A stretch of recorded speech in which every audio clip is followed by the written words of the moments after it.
जय श्री कृष्णा, जय श्री राधे। अर्चना के कृष्ण गुणगान चैनल पर आपका स्वागत है। अब मैं दुर्गा सप्तशती का 9वां अध्याय निशुंभ वध आपको सुना रही हूँ। मैं अर्धनारीश्वर के श्री विग्रह की निरंतर शरण लेती हूँ। उनका वर्ण और स्वर्ण के समान रक्त पीत मिश्रित है। वह अपनी भुजाओं में सुंदर अक्षमाला, पाश और वरद मुद्रा धारण करता है। अर्धचंद्र उनका आभूषण है तथा वह 3 नेत्रों से सुशोभित हैं। राजा ने कहा, भगवान, आपने रक्त बीज के से संबंध रखने वाला देवी का ये अद्भुत चरित्र महात्म्य मुझे बतलाया।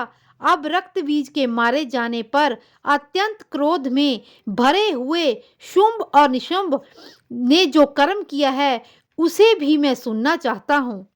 ऋषि कहते हैं, राजन, युद्ध में रक्त बीज तथा अन्य दैत्यों के मारे जाने पर शुंभ और निशुंभ के क्रोध की सीमा न रही।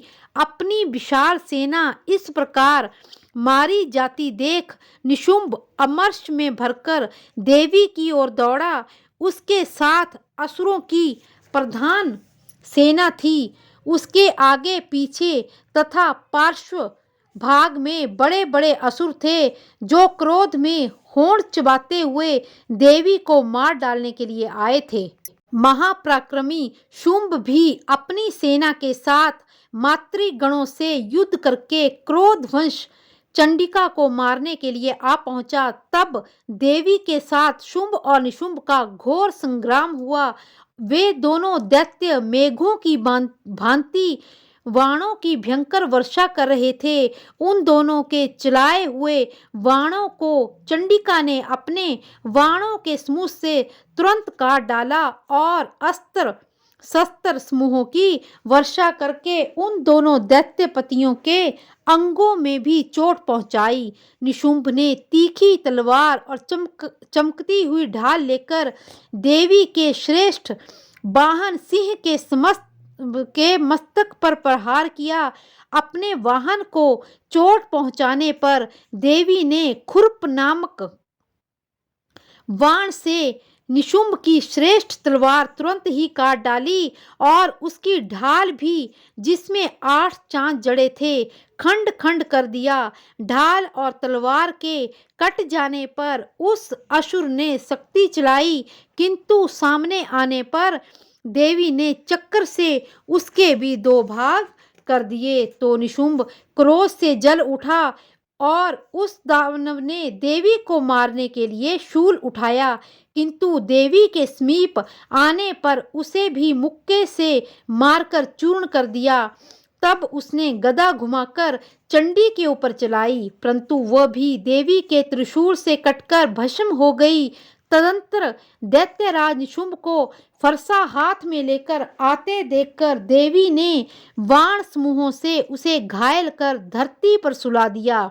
उस भयंकर पराक्रमी भाई निशुंभ के धराशायी हो जाने पर शुंभ को बड़ा क्रोध आया और अंबिका का वध करने के लिए वो आगे बढ़ा।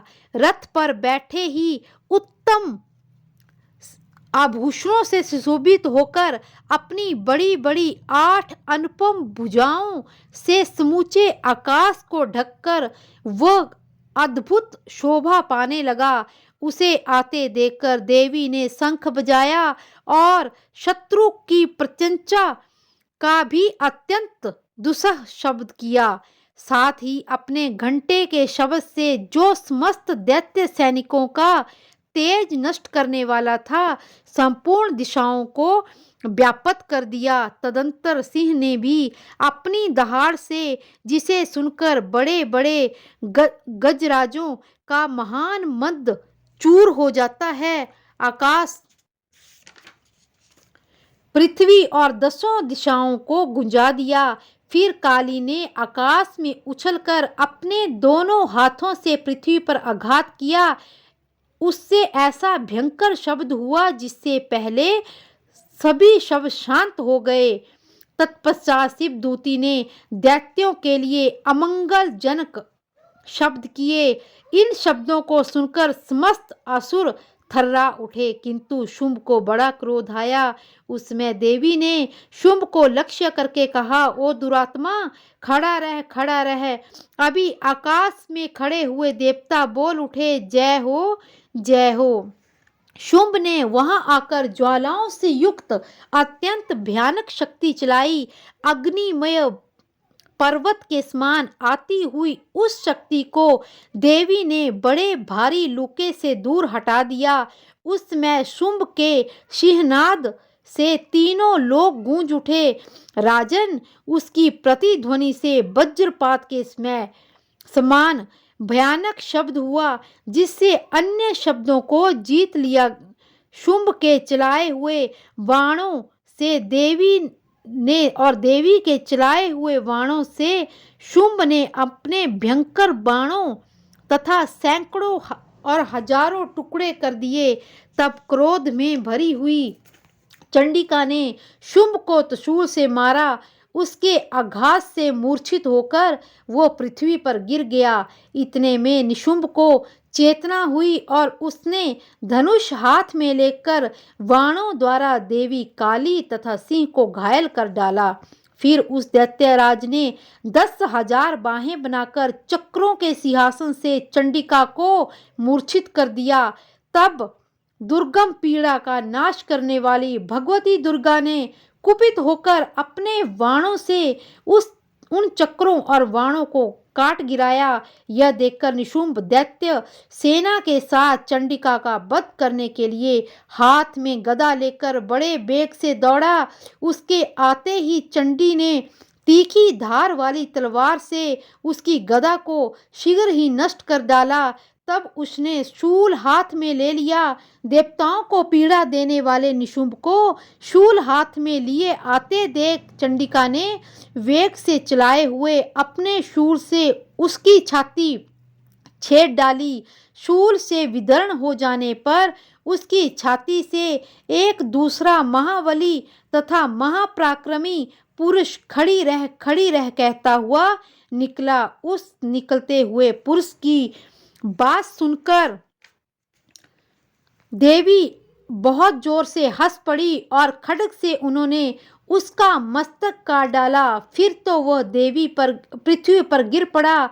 तदंतर सिंह अपनी दाढ़ों से असुरों की गर्दन कुचलकर खाने लगा। यह बड़ा भयंकर दृश्य था। उधर काली तथा शिवदूती ने भी अन्याय दैत्यों का भक्षण करना आरंभ कर दिया। कौमारी की शक्ति से विदीर्ण होकर कितने ही महादैत्य नष्ट हो गए। ब्रह्माणी ने मंत्रपूत जल से निस्तेज होकर कितने ही भाग कर दिए।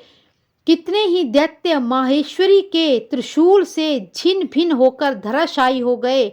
बाराही के थुथुन के आघात से कितने ही दैत्यों पर कचूमर निकल गया। वैष्णवी ने भी अपने चक्र से दानवों के टुकड़े टुकड़े कर डाले। ऐन्द्री के साथ छूटे हुए वज्र से भी कितने ही प्राणों से हाथ धो बैठे। कुछ असुर नष्ट होकर कुछ उस महायुद्ध से भाग गए। कितने ही महाकाली शिवदूती तथा सिंह के ग्रास बन गए। इस प्रकार श्री मार्कंडेय पुराण में सार्वणिक मवंतर की कथा के अंतर्गत देवी महात्म्य में निशुंभ नामक 9वां अध्याय संपूर्ण हुआ। जय श्री कृष्णा, जय श्री राधे।